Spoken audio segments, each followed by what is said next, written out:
పాయికరావుపేట నియోజకవర్గం పాల్మాన్పేట గ్రామంలో హోంమంత్రి అనిత పర్యటించారు. 2 ఏళ్ల నమ్మకం, అభివృద్ధి, సంక్షేమం ఇంటింటి ప్రచార కార్యక్రమంలో పాల్గొన్న మంత్రికి గ్రామస్తులు ఘన స్వాగతం పలికారు.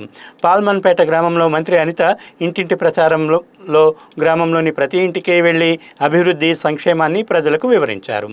2 ఏళ్లలోనే పాయికరావుపేట నియోజకవర్గంలో 1100 కోట్లకు పైగా అభివృద్ధి సంక్షేమ పనులు చేపట్టామన్నారు.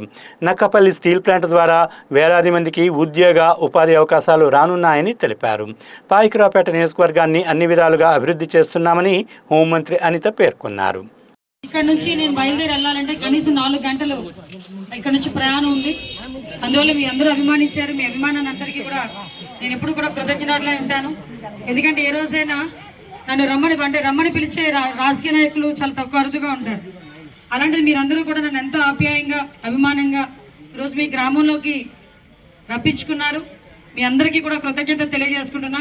ఈ 2 సంవత్సరాల కాలంలో ఈ ఎన్డీఏ కూటమి గవర్నమెంట్ తరఫున మేము చేసిన కార్యక్రమాలు కానీ, అదేవిధంగా ఇంకా మీ గ్రామానికి ఏం చేయాలన్న ఆలోచనతోనే ఈరోజు ఇంటింటికి తెలుగుదేశం అని చెప్పి ఈ కార్యక్రమాన్ని ఏర్పాటు చేసుకోవడం జరిగింది. మా కార్యకర్తలు ప్రతి ఒక్కరు కూడా మీ ఇంటింటికి వస్తారు. మీ ఇంట్లో నా తల్లికి వందనం వచ్చిందా, గ్యాస్ వచ్చిందా, ఇంకా మీకు ఫ్రీ బస్ అందుతుందా లేదా, ఇంకా పెన్షన్ అందుతుందా లేదా, ఇవన్నీ అడగడంతో పాటు ఇంకా మీకు ఇల్లు ఏమైనా కావాల్సి ఉందా, లేకపోతే ఇంకేదైనా మీకు అవసరాలు ఉన్నాయా, అవన్నీ కూడా అందులోని ట్యాబ్లు ఎక్కించుకొని వెళ్తారు.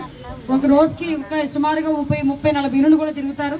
అందరి ఇంట్లోకి వస్తారమ్మా. దయచేసి మీరు అందరూ కూడా సహకరించాలి. జస్ట్ నేను రావడానికి కూడా ఏంటంటే ప్రారంభోత్సవం చేయాలనే ఉద్దేశంతో మీ పాల్మన్పేట, రాజీపేట, కొర్లేపేట గ్రామాలంటే మీ అందరికీ తెలుసు, ఎప్పుడు కూడా నాకు ఒక సెంటిమెంట్.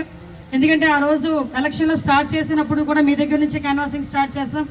ఏ ప్రోగ్రామ్ అయినా మీ దగ్గర నుంచి స్టార్ట్ చేయడం అనేది నాకు బాగా అలవాటు.